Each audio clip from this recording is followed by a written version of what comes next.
कुछ सालों के बाद हमारे को एक टेलीग्राम आया जिसमें बोला गया कि हमारा घर जला दिया गया। और वो एक ऐसा दिन था जब मैंने अपने फर्स्ट टाइम अपने फादर को रोते हुए देखा है। आज का वीडियो एक ऐसा वीडियो जो मेरी लाइफ में जिसने बहुत बड़ा इम्पैक्ट किया है। तो ये वीडियो मेरे बचपन का है।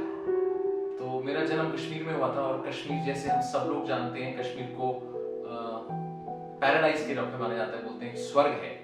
अगर पृथ्वी में कहीं पे स्वर्ग है तो कश्मीर को बोला गया है। और मेरा बचपन बहुत ही सुंदर तरीके से बीता। It was absolutely beautiful.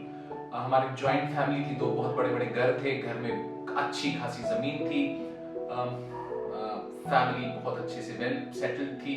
और मैं क्योंकि सबसे यंगेस्ट था तो मेरे को सुपर एक्स्ट्रा पैम्परिंग थी, क्योंकि मैं सबसे छोटा बच्चा था। तो मेरे को हर प्रकार से ज्यादा प्रेम मिला करता था। तो मैं बहुत ही एक पैम्पर्ड बच्चा था जिसकी हर जरूरतें पूरी की जाती थी, स्पेशली मेरी बड़ी मम्मी के द्वारा।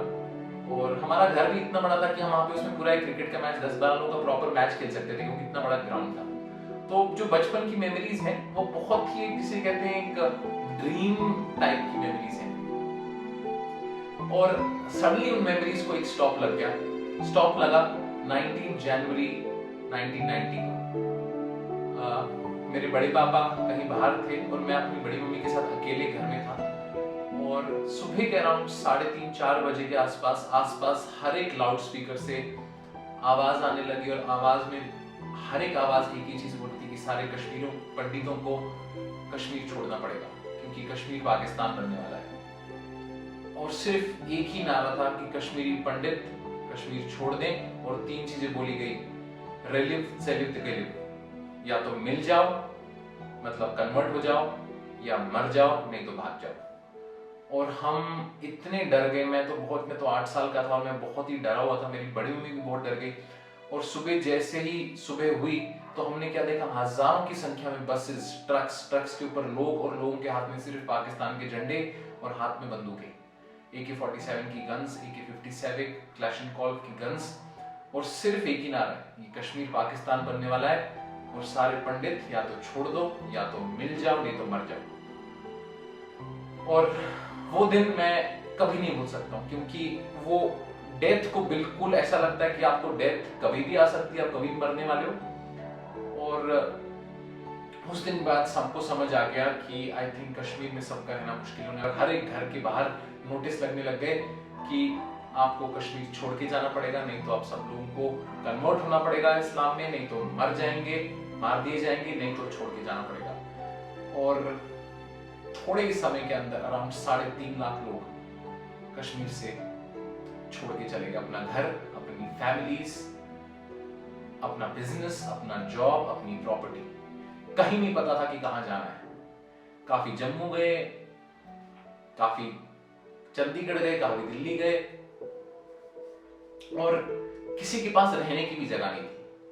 बहुत सारे लोग ऐसे टेंटों में रुके जहां पे कश्मीर क्योंकि बहुत ठंडी जगह हुआ करती थी और जम्मू में बहुत ही एक्सट्रीम कंडीशन थी। 10-10 लोग एक टेंट में रहा करते थे, और जिसमें बहुत लोग अनफॉर्चुनेटली स्नेक बाइट और गर्मी के कारण मर गए।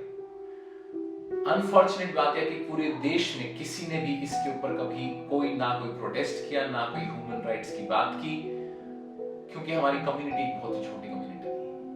और क्योंकि हम नॉन वायलेंस में विश्वास रखते थे, हमने किसी ने गन नहीं उठाई। बट बहुत लोगों को फिर भी इसके बारे में नहीं पता है कि एक मास एक्सोडस हुआ है एक कम्युनिटी के साथ, कश्मीरी पंडित कम्युनिटी के साथ एक्सोडस हुआ है। और इस वीडियो के द्वारा मेरा आपसे सिंपैथी लेने का कोई रीजन नहीं है, बस एक अवेयरनेस हो कि ऐसा भी हमारे देश में हुआ है कि हमारे देश के अपने ही लोग अपने ही देश में बहुत लंबे समय के लिए रेफ्यूजी बन के रहे हैं। कम से कम 10-12 साल लोग रेफ्यूजी बन के रहे। अभी भी बहुत लोग हैं जो रेफ्यूजी की तरह स्टेटस है जिनका। और दूसरी चीज, मैं अपने आप को बहुत फॉर्चुनेट मानता हूँ, क्योंकि जब ये मेरे साथ हुआ मेरी मेमोरी में, मेरे मन में बहुत स्ट्रॉन्ग ट्रॉमा का इंप्रेशन था। और मुझे लगता था मरने से पहले एक टेररिस्ट को तो मैं पक्का लाइफ में मार के जाऊंगा, क्योंकि जो मैंने देखा था अपने साथ होते हुए, क्योंकि मेरा जब हम कश्मीर से निकले कुछ सालों के बाद हमारे को एक टेलीग्राम आया जिसमें बोला गया कि हमारा घर जला दिया गया। और वो एक ऐसा दिन था जब मैंने अपने फर्स्ट टाइम अपने फादर को रोते हुए देखा है, क्योंकि वो एक बहुत ही स्ट्रॉन्ग पर्सनालिटी है। कितना भी प्रेशर हो, स्ट्रेस हो, कभी रिफ्लेक्ट नहीं होता है। बट फर्स्ट टाइम मैंने उनको देखा था, क्योंकि जब हम कश्मीर छोड़ के आए थे और हम चंडीगढ़ के एक छोटे से घर में रुके थे, जिस घर में हम 6 लोग छोटे से 2 कमरों में रुके हुए थे, और जब एक मैसेज आया, एक टेलीग्राम आया, उस मैसेज में लिखा था कि घर जल गया, वो दिन था जिस दिन मेरे फादर की आंखों में आंसू आए, और तब हमारे को ये लगा कि अब हम शायद वापस कश्मीर कभी नहीं जा पाएंगे। और आज का दिन है, अभी तक हम कश्मीर वापस नहीं जा पाए हैं, 30 साल हो चुके हैं।